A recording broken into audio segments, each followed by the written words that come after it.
Coucou tout le monde, bienvenue dans cette nouvelle vidéo. J'espère que vous allez bien.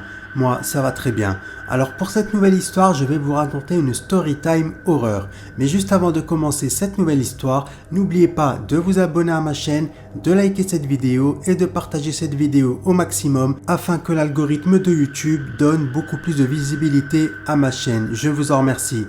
Donc, sans plus attendre, le début de l'histoire. L'histoire que je m'apprête à vous raconter s'est passée en Syrie.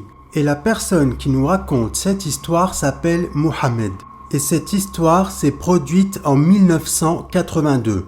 Un jour, le père de Mohamed, qui s'appelle Tarek, avant qu'il soit marié et avant qu'il n'ait des enfants, va décider d'acheter une maison. Il va donc commencer à entreprendre des recherches et il va trouver une maison qui était assez grande, avec du charme, mais qui était quand même assez ancienne. Et dès que le père de Mohamed a vu cette maison, il a directement eu pour celle-ci un énorme coup de cœur. Donc il a décidé directement de l'acheter. Il va donc commencer à entreprendre des travaux dans cette maison, puis une fois les travaux terminés, il va dormir dans cette maison pour la toute première fois.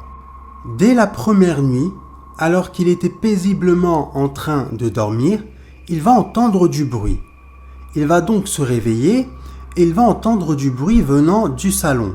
Il sort donc de sa chambre, se dirige vers le salon, allume la lumière et là, il va voir un homme très très grand et surtout très très fin qui était assez mat de peau, qui était en train de marcher comme ça, faire des allers-retours entre la cuisine et le salon. Et au moment où Tarek a voulu lui parler, parce qu'il pensait que c'était un cambrioleur, au moment où il a voulu lui parler, cette chose-là, ce djinn, a'oudou billah, il a complètement disparu. En voyant cela, le pauvre Tarek a eu très très peur. Donc ce qu'il a fait, c'est qu'il est vite monté dans sa chambre, il a fermé la porte de sa chambre, il s'est mis sous sa couverture, la tête sous sa couverture, et il a commencé à réciter du Coran. Mais dès qu'il a commencé à réciter du Coran, il a commencé à entendre des choses très très flippantes dans toute la maison. Il a commencé à entendre des rires très flippants, des cris très flippants, des rires d'enfants, des pleurs de bébés, une femme qui est en train de parler, un homme qui est en train de parler. Il y avait des disputes, c'était vraiment le chaos total. Et toutes les 2 secondes, ça frappait à la porte de sa chambre. Et pendant qu'il était en train de réciter du Coran, il y avait la lumière de sa chambre qui était allumée. Et là, tout d'un coup, la lumière va s'éteindre. Et quand la lumière va s'éteindre, il va entendre des rires de personnes vraiment très très flippantes qui étaient en train de rire juste devant la porte de sa chambre. Lui, le pauvre, il avait la tête sous sa couverture, il n'osait pas regarder. Il avait tellement peur qu'il n'osait pas regarder. Il entendait des choses se casser dans la salle de bain, des choses se casser dans la cuisine. C'était vraiment une nuit d'horreur. À un moment donné, il a entendu une femme hurler à la mort avec une voix vraiment flippante, une voix mi-femme, mi-chat. C'était vraiment une voix trop flippante, une voix très aiguë comme ça. Là, c'en était trop pour lui. Donc ce qu'il a fait, c'est qu'il est vite sorti de sa chambre, il a ouvert la porte de sa chambre, il a dévalé les escaliers, il a ouvert la porte d'entrée, il est parti en courant direction la mosquée qui se trouvait à 25 mètres de chez lui. En arrivant devant la mosquée, il y avait l'imam. L'imam lui a dit « Mais mon frère, qu'est-ce qui t'arrive? Pourquoi t'es en sueur comme ça? Pourquoi tu es tout stressé? Pourquoi tu es pieds nus? Qu'est-ce qui t'arrive ?» Et là, Tarek va tout lui raconter. L'imam, bien évidemment, il l'a cru. Il lui a dit, écoute mon frère, là de toute façon, la prière de l'aube, elle est dans quelques heures. Donc entre avec moi dans la mosquée, viens t'installer tranquillement, je vais te servir à boire. Et comme ça, petit à petit, Inch'Allah, tu vas réussir à te détendre. Ensuite, une fois que Tarek a enfin réussi à se calmer, l'imam lui a dit, ne t'inquiète pas mon frère, demain matin, Inch'Allah, je vais contacter un ami à moi qui est un très très grand imam et comme ça, il va venir chez toi réciter du Coran pour voir ce qui se passe exactement dans ta maison. Tarek, bien évidemment, il va accepter et il va remercier l'imam. Le lendemain matin arrive, Tarek était tranquillement chez lui à attendre la venue de cet imam et quelques minutes plus tard, l'imam est enfin arrivé chez lui. L'imam entre dans la maison, Tarek lui explique toute la situation Et l'imam a pris son Coran, il est monté directement au premier étage et il a commencé à réciter du Coran. L'imam va réciter pendant des heures et des heures dans chaque pièce de la maison. Une fois la récitation terminée, Tarek va vite aller voir l'imam et lui demander « Alors mon frère, qu'est-ce qui se passe dans cette maison? Est-ce que tu as vu quelque chose de mauvais, quelque chose de bon? Dis-moi qu'est-ce qui se passe s'il te plaît parce que vraiment je suis trop angoissé. » Et l'imam va lui dire « Eh ben alors, ce que j'ai vu, c'est qu'il y a une famille qui vit ici, donc une famille de djinns. Il y a la mère, le père et les enfants. Ne t'inquiète pas, j'ai discuté avec eux, ce sont des djinns musulmans. Donc ils ne te feront aucun mal. Par contre, de temps en temps, il y a de fortes chances que tu les vois, que tu entends des choses, par exemple tomber au sol, mais ne t'inquiète pas, ils ne te feront aucun mal. » En entendant cela, Tarek était rassuré. Il s'est dit, bon bah si ces choses-là, ces djinns-là, ce sont des djinns musulmans, il n'y a pas de problème, ils peuvent rester dans la maison, moi je resterai de mon côté et eux resteront du leur. Ensuite, 2 ans plus tard, Tarek va se marier. Et quand il s'est marié et que sa femme est venue pour la première fois dans sa nouvelle demeure, eh ben Tarek va tout lui expliquer. Il va lui expliquer que dans cette maison, il y a des djinns qui y vivent, des djinns musulmans, qu'il ne faut surtout pas qu'elle prenne peur parce qu'il y a de fortes chances qu'elle les voit, qu'elle les entende. Mais il lui a dit, ne t'inquiète pas, j'ai ramené un imam ici, c'est lui qui m'a dit tout ça, donc vraiment n'aie pas peur. Moi, depuis, je n'ai plus peur. Sa femme, elle lui a dit, d'accord, il n'y a pas de problème, s'ils me font pas de mal, moi, il n'y a pas de problème. Du moment que ce sont des djinns musulmans, il n'y a pas de problème, ça me va. Ensuite, Tarek lui a dit, si tu vois quelque chose, fais comme si tu ne les avais pas vus, et si tu entends quelque chose, fais comme si de rien n'était. Et sa femme, elle lui a dit, d'accord, il n'y a pas de problème. Ensuite, les années passent et le couple a eu 3 enfants. Et l'aîné de ces 3 enfants s'appelle Mohamed. Un jour, alors que Mohamed avait 8 ans, il était tranquillement assis sur le canapé du salon, et d'un seul coup, il va regarder le cadre qui était accroché, donc le cadre de son grand-père, de son défunt grand-père. Il va regarder le cadre et il va voir que tout d'un coup, la photo de son grand-père va commencer à changer. Et le visage de son grand-père n'était plus le visage de son grand-père, mais un visage effrayant. Et le cadre va commencer à bouger comme ça de gauche à droite. Et là, Mohamed, il a pris peur, il a hurlé de toutes ses forces et il a appelé son père. Quand son père est arrivé et que Mohamed lui a expliqué ce qui venait de se passer, eh ben son père ne va pas le croire. Il va lui dire, mais non, tu te fais des films, tout ça c'est dans ton imagination, à force de regarder la télé, de regarder des films d'horreur, tout ça c'est dans ta tête. Mais ne t'inquiète pas mon fils, dans cette maison il n'y a rien. Et ensuite son père il est parti. Le soir même, Mohamed était dans sa chambre prêt à s'endormir. Il va voir la porte de son armoire s'ouvrir et les vêtements qui étaient à l'intérieur commencer à bouger. À ce moment-là, Mohamed s'est dit, bon bah ça se trouve c'est parce que la fenêtre elle est ouverte. Donc il s'est levé, il a fermé la fenêtre, il s'est installé dans son lit. Il a continué à regarder la porte de l'armoire qui était ouverte. Et là, de nouveau, les vêtements qui étaient à l'intérieur de son armoire continuaient de bouger. En voyant cela, Mohamed a pris peur, il est parti dans le salon voir son père, il lui a expliqué la situation, mais son père lui a dit « Ne t'inquiète pas mon fils, dans cette maison il n'y a rien du tout, il n'y a que du bon, il n'y a que du khir, n'aie pas peur mon fils, t'inquiète pas, il n'y a rien du tout. » Il voulait pas faire peur à son fils parce que lui il était au courant que la maison elle était habitée, mais il voulait pas faire peur à ses enfants. Donc à chaque fois que l'un de ses enfants voyait quelque chose, il leur disait « Ne vous inquiétez pas les enfants, il n'y a rien dans cette maison, etc. etc. » Un jour, alors que les enfants étaient en train de jouer dans leur chambre, ils vont entendre des bruits venant de la chambre voisine. Ils vont entendre une femme et un homme qui étaient en train de se disputer. Ils se sont donc levés pour aller voir qui c'était. Eux, ils pensaient que c'était leurs parents. Ils sont donc arrivés dans cette chambre, ils ont ouvert la porte et là, il n'y avait personne. Ils ont appelé leurs parents, mais leurs parents n'étaient pas là. Ils étaient à l'extérieur de la maison. Les enfants sont donc allés voir leurs parents qui étaient à l'extérieur de la maison. Tout apeurés, ils leur ont dit « Maman, papa, on a entendu une femme et un homme qui étaient en train de se disputer dans la chambre voisine. C'était pas vous, on a très très peur, qui c'est, etc. etc. » En voyant que leurs enfants étaient complètement apeurés, les parents ils ont essayé de les calmer en leur disant « Mais non, il n'y a rien dans cette maison. Peut-être que vous nous avez entendu nous parce qu'on est en train de discuter juste là à l'extérieur. Mais ne vous inquiétez pas les enfants, dans cette maison, il n'y a rien du tout, je vous en fais la promesse. » Ensuite, les enfants, ils ont réussi à se calmer et ils sont retournés à l'intérieur de la maison. Et là, la femme de Tarek va lui dire, mais franchement, ça se fait pas. Nous, on est au courant de tout ce qui se passe dans cette maison. Les enfants, ils sont au courant de rien. Moi, j'ai peur pour mes enfants, même si ce sont des djinns musulmans. Imagine s'ils leur font quelque chose, si nos enfants tombent malades à cause de ces djinns-là, s'il leur arrive quelque chose. Moi, j'ai très très peur. Donc, s'il te plaît, viens, on appelle un imam pour qu'il vienne réciter du Coran. Tarek a donc accepté, il a ramené un imam, l'imam a récité du Coran dans toute la maison, et à la fin, l'imam va leur dire « Moi, je vous conseille de quitter cette maison. Ce sont des djinns musulmans, mais eux, ils ne veulent pas partir et ils ne vont pas partir. Donc un conseil, quittez cette maison et allez vivre ailleurs. » Et Tarek et sa femme vont écouter les dires de cet imam, et c'est ce qu'ils vont faire. Ils vont déménager et aller vivre ailleurs. Les années passent, les 3 enfants ont bien grandi et Mohamed a 18 ans. Un jour, Mohamed va proposer à 4 amis à lui d'aller dans la ferme de son père. Il va leur dire « Je n'y ai plus mis les pieds depuis que j'ai 9 ans. Et du coup, j'aimerais vraiment y retourner parce que cette ferme, je l'aime beaucoup. Cette ferme me manque énormément, j'y ai de bons souvenirs. Donc si vous êtes chaud, si vous voulez, je vous embarque avec moi. On prend la voiture et on va passer quelques jours à la ferme. » Les 4 amis ont accepté. Ensuite, le jour arrive et les 5 amis se dirigent direction la ferme du père de Mohamed.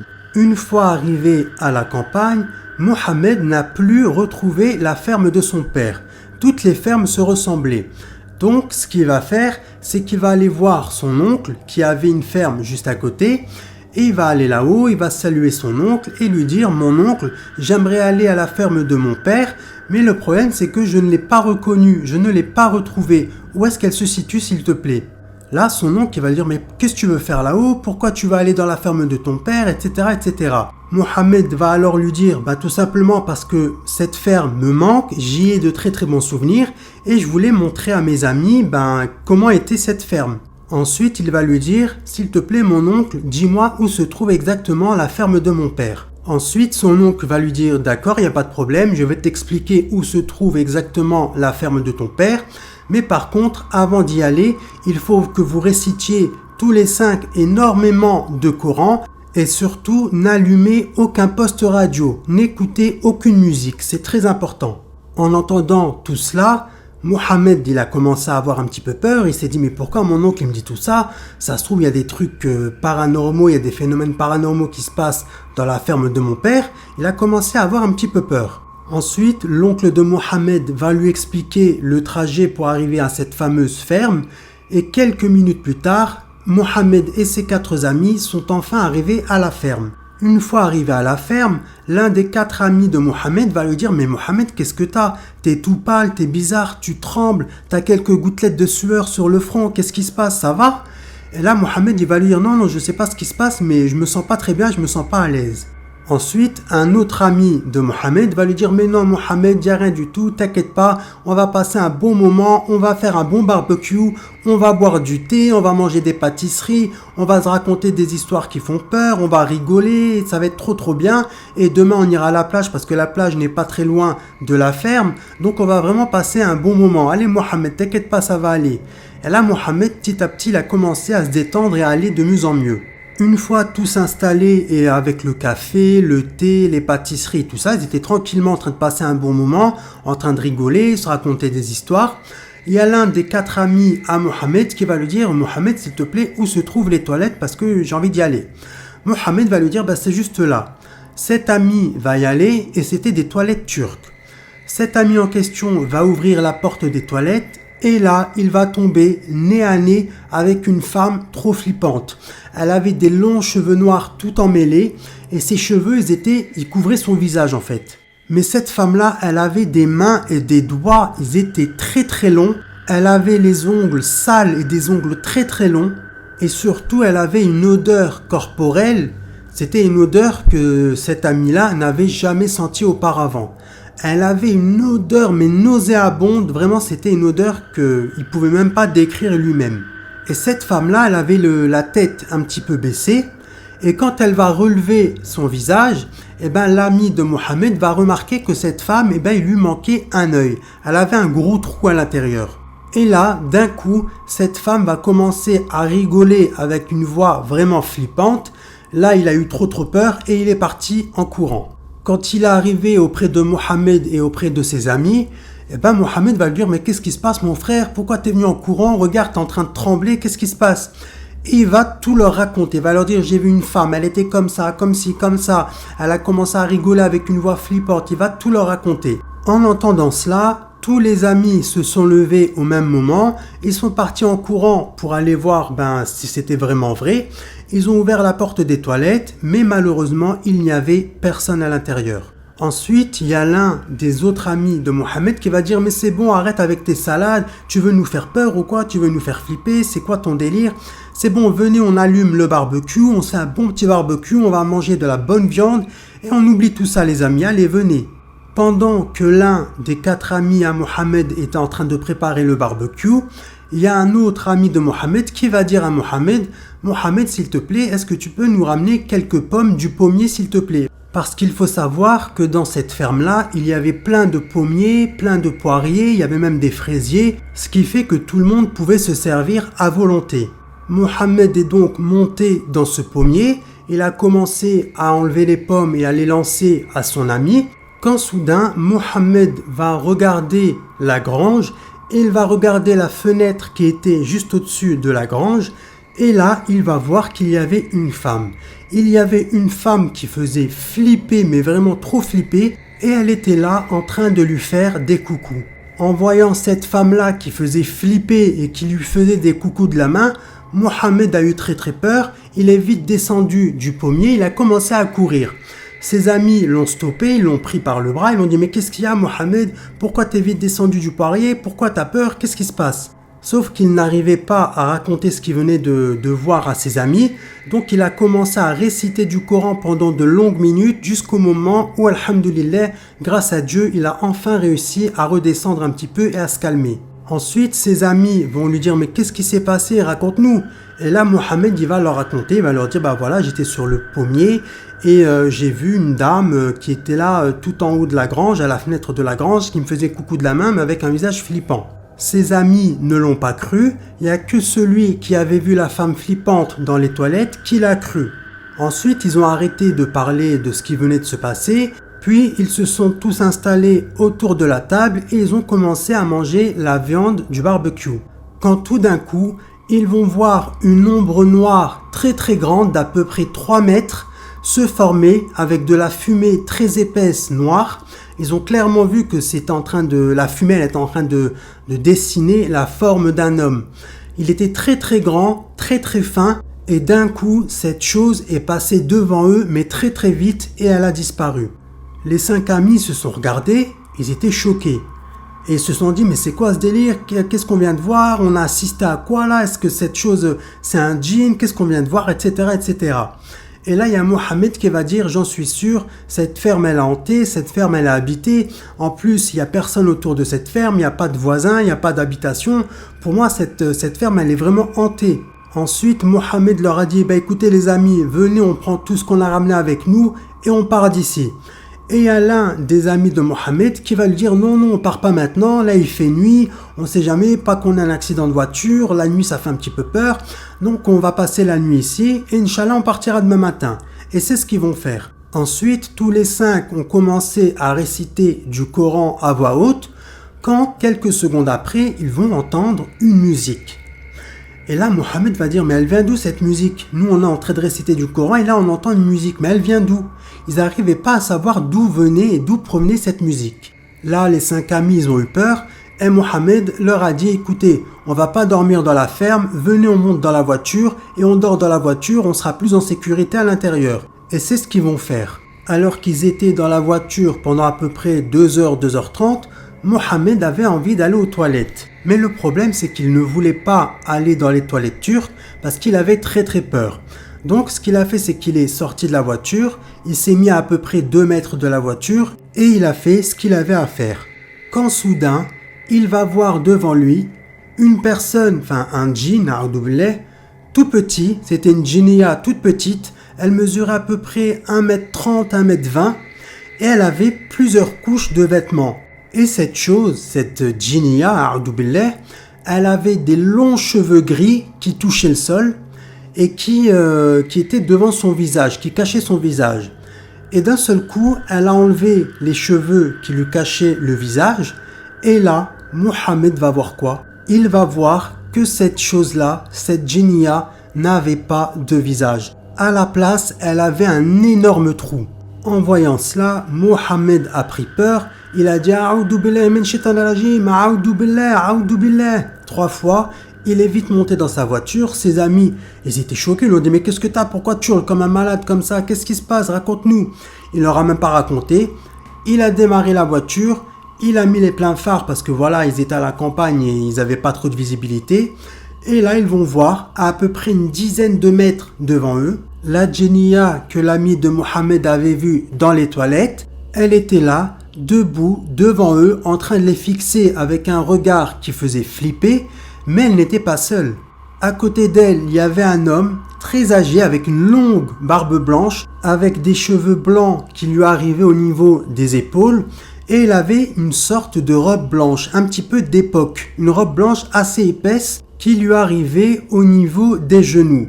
Et là, ils vont voir que cette chose-là, que ce djinn, a'oudou billah, il n'avait pas des pieds, mais il avait des sabots. Là, ils ont pris peur, ils ont vite démarré, ils ont accéléré, et au moment où ils allaient renverser ces 2 djinns, ces 2 djinns-là, pouf, ils ont complètement disparu. En voyant cela, les 5 amis ont commencé à hurler de toute leur force, ils ont commencé à réciter du Coran, et Mohammed, il a vraiment accéléré comme un dingue. 30 minutes plus tard, il était toujours en train d'accélérer tellement qu'il avait peur. Si bien qu'au bout d'un moment, il était à 2 doigts de causer un accident et de renverser un homme.